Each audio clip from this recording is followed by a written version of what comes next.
حضرت علی کرم اللہ وجہ الکریم نے لوگوں کے اندر پھر خطبہ دیا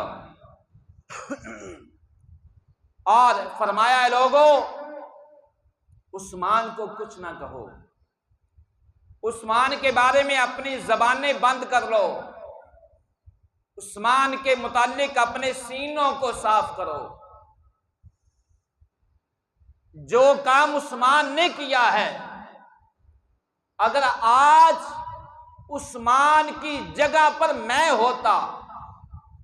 تو فرمایا رب کعبہ کی قسم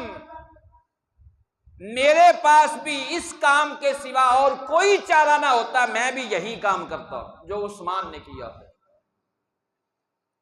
تو سیدنا عثمان غنی رضی اللہ عنہ کا دفاع کرنے والے مولا علی تھے، جنہوں نے سیدنا عثمان غنی رضی اللہ تعالیٰ عنہ کا دفاع کیا۔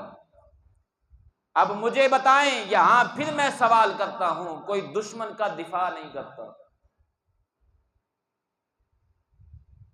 اور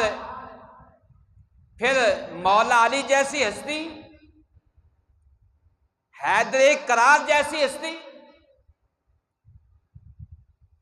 اہل بیت کے چشم و چراغ اور سربراہ،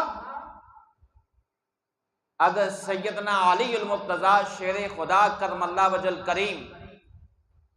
آپ سیدنا عثمان غنی رضی اللہ عنہ کا دفاع کر رہے ہیں تو اس کا مطلب یہ ہے کہ حضرت عثمان غنی رضی اللہ عنہ نے جو کام کیا ہے اس کو حضرت